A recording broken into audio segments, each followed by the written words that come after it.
नमस्कार, good morning. स्वागत है आपका मगरा न्यूज पर। तारीख जो गई है 7 अप्रैल 2023, दिन है शुक्रवार, हिंदी तिथि बैसाख माह कृष्ण पक्ष की प्रतिपदा यानी एकम। आज की ताजा खबरों की अपडेट में बात करेंगे देश भर की तमाम बड़ी और काम की खबरों के साथ ही सरकार की ओर से आज लिए गए कुछ महत्वपूर्ण फैसलों, जारी किए गए कुछ नए नियमों की। तो इस वीडियो को अभी लाइक करें और चैनल को सब्सक्राइब करके घंटी के निशान को जरूर से दबा दें। तो चलिए आगे बढ़ते हैं आज की बड़ी खबरों की तरफ। तो पहली बड़ी खबर देखिए, ऑनलाइन गेमिंग के लिए सरकार ने जारी किए हैं नए नियम। भारत में जल्द बैन हो सकती है ऐसी ऐप। सरकार ने ऑनलाइन गेमिंग से संबंधित नए नियम जो है गुरुवार को जारी करते हुए सट्टेबाजी एवं दाव लगाने से संबंधित किसी भी गेम को प्रतिबंधित जो है सरकार ने कर दिया है। वही सूचना प्रौद्योगिकी मंत्रालय ने सट्टेबाजी और जुए के विज्ञापनों के खिलाफ नई परामर्शी जो चेतावनी जो है वो जारी की है। वही इस चेतावनी में मीडिया को सट्टेबाजी के खिलाफ जो सट्टेबाजी के प्लेटफॉर्म को बढ़ावा देने से परहेज करने की सलाह दी गई है। मंत्रालय ने भारतीय कानूनों का उल्लंघन करने वाले सट्टेबाजी प्लेटफॉर्मों के विज्ञापनों पर भी रोक लगाने की सलाह दी है। इसके साथ ही सरकार ने यहाँ पर जो सूचना प्रौद्योगिकी मंत्रालय है उन्होंने यहाँ पर स्वयं नियामक संगठनों का एक जो प्रारूप जो है वो भी जारी कर दिया है। वही इलेक्ट्रॉनिक और सूचना प्रौद्योगिकी मंत्रालय ने ऑनलाइन गेमिंग के लिए नए नियम जारी करते हुए कहा कि ऑनलाइन गेम की अनुमति के मानदंड जो है वो निर्धारण करने के लिए नया जो यहाँ पर स्वयं नियामक संगठन जो है वो होगा। वही इलेक्ट्रॉनिक और सूचना प्रौद्योगिकी राज्य मंत्री राजीव चंद्रशेखर ने यहाँ पर कहा कि दाव लगाना या फिर सट्टेबाजी से जुड़े ऑनलाइन गेम नए ऑनलाइन गेमिंग नियमों के अनुरूप नहीं माने जाएंगे। वही चंद्रशेखर ने आज संवाददाताओं से कहा है कि ऑनलाइन गेमिंग गतिविधियों से जुड़ी कई जो SRO है वो बनाए जाएंगे, जिनमें भी यहाँ पर हितधारकों के प्रतिनिधि जो है शामिल होंगे। हालांकि इनमें सिर्फ उद्योग के ही प्रतिनिधि नहीं होंगे। उन्होंने कहा है कि हम एक ऐसा ढांचा खड़ा कर रहे हैं जो ये तय करेगा कि किस ऑनलाइन गेम को यहाँ पर SRO की तरफ से अनुमति दी जा सकती है। बात अब करते हैं अगली खबर की। तो RBI ने देश की जनता को दी है राहत, रेपो रेट में नहीं होगा इजाफा। देश के ऐसे लोग जिन्होंने यहाँ पर कहीं से लोन वगैरह ले रखा है उन लोगों के लिए खुशखबरी। दरअसल लोन लेने वाले लोगों के लिए खुशखबरी ये है कि अब उनकी जो EMI जो है वो अब महंगी नहीं होगी। दरअसल रिजर्व बैंक ऑफ इंडिया के गवर्नर ने साफ कर दिया कि इस बार रेपो रेट में कोई भी इजाफा नहीं किया जा रहा है। ये निर्णय जो है RBI की मौद्रिक नीति समिति ने बहुमत के आधार पर लिया। यानी अब किसी को भी यहाँ पर जो किस्त वगैरह है लोन की जो EMI है उसमें बढ़ोतरी यहाँ पर किसी की भी नहीं होगी। जैसे यहाँ पर पहले किस्त जा रही थी वैसे ही यहाँ पर चलती रहेगी। यही नहीं, गवर्नर शक्तिकांत दास ने कहा है कि 2024 तक इंडिया की GDP में बढ़ोतरी भी होगी। जानकारी के मुताबिक भारतीय रिजर्व बैंक जो है उसने वित्त वर्ष 2024 के लिए आर्थिक विकास दर में इजाफा न करते हुए इसे 6.4% से 6.5% कर दिया। यानी कुछ भी बढ़ोतरी यहाँ पर नहीं की गई है। यानी कुछ भी बढ़ोतरी इसमें नहीं की गई है। भाई आपको बता दें कि RBI ने ये भी यहाँ पर कहा है कि इंडिया की ग्रोथ जो है बस 2024 की सभी तिमाही के लिए ग्रोथ का अनुमान भी यहाँ पर लगाया है। इसके अलावा RBI के गवर्नर शक्तिकांत दास ने बताया कि महंगाई देशवासियों के लिए चुनौती है, लेकिन ऐसा नहीं है। इसे कम यहाँ पर जो है महंगाई जो है इसे यहाँ पर कम ना किया जा सके।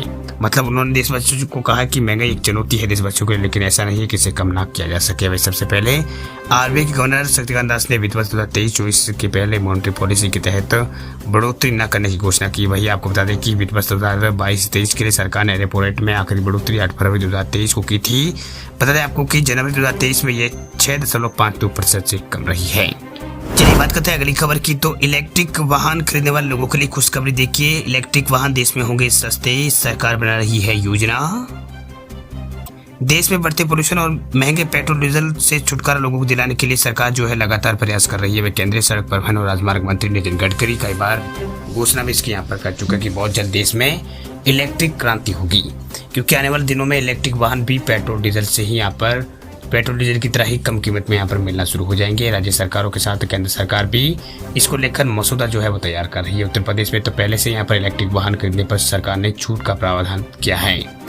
आपको बता दें कि जिस प्रकार उत्तर प्रदेश और दिल्ली में इलेक्ट्रिक वाहन की खरीद पर छूट का प्रावधान किया गया, वैसे ही केंद्र सरकार भी इलेक्ट्रिक वाहनों को बढ़ावा देने के लिए कुछ छूट का प्रावधान करने की योजना बना रही है। हालांकि अभी तक सरकार की ओर से इस बारे में कोई घोषणा नहीं हुई, लेकिन बताया जा रहा है कि इस पर काम जो है मोदी सरकार कर रही है। बहुत जल्द केंद्र सरकार की ओर से भी EV खरीदने पर सब्सिडी देने के प्रावधान जो है वो किए जा सकते हैं, क्योंकि यूपी 10,000 रुपये से लेकर 1 लाख रुपए यूपी सरकार छूट दे रही है। योगी सरकार यहाँ पर पहले इस तरह की घोषणा कर चुकी है।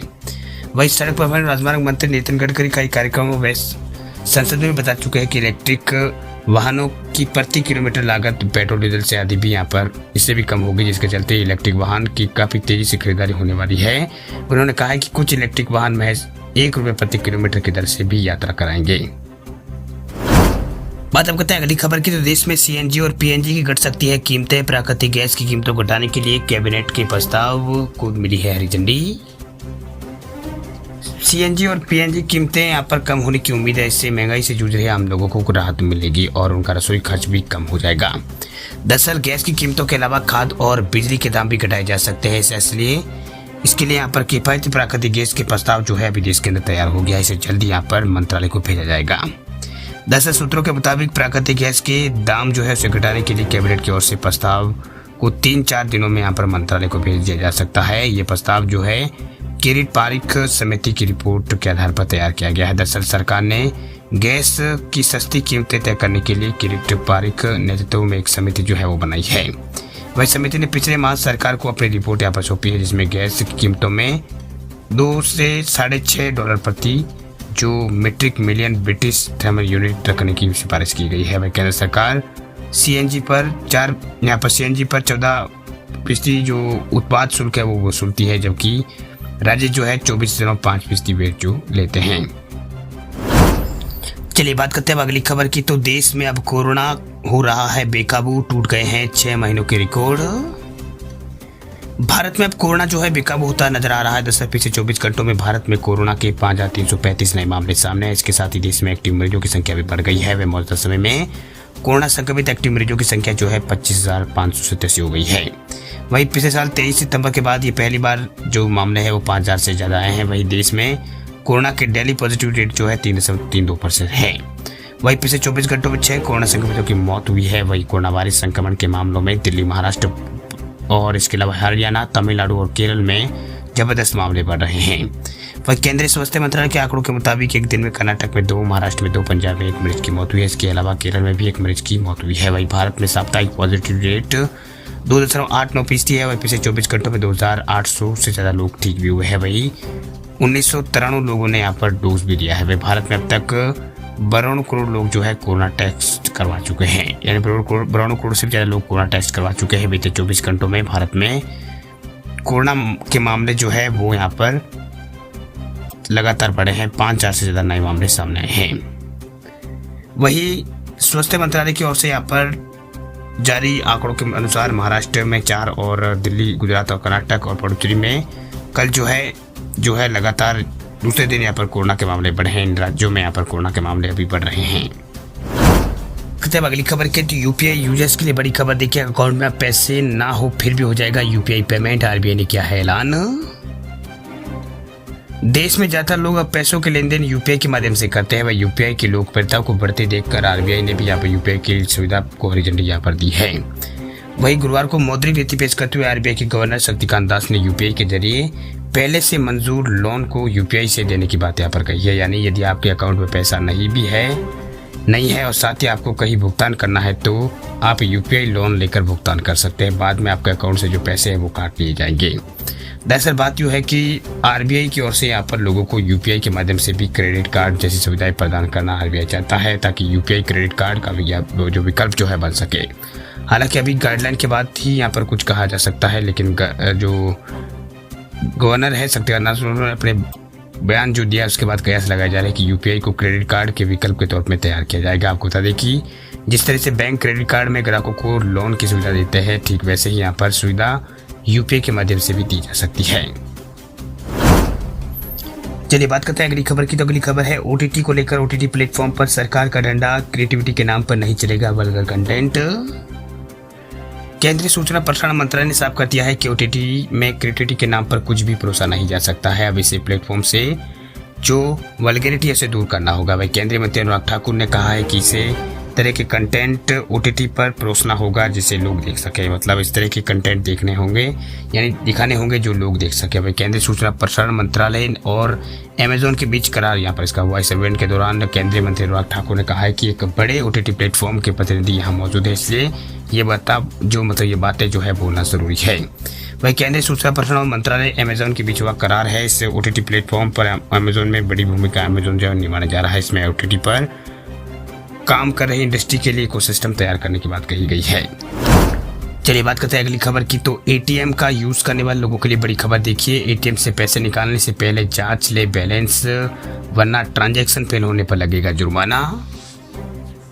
राष्ट्रीय बैंक पंजाब नेशनल बैंक के ग्राहकों के लिए बुरी खबर। दरअसल पीएनबी जो है 1 मई से नया नियम लागू करने वाला है। इसके तहत आपके अकाउंट में पर्याप्त राशि नहीं है और उसके बाद अगर आप एटीएम से निकासी करते हैं तो आपको जो है इसके ऊपर चार्ज देना होगा।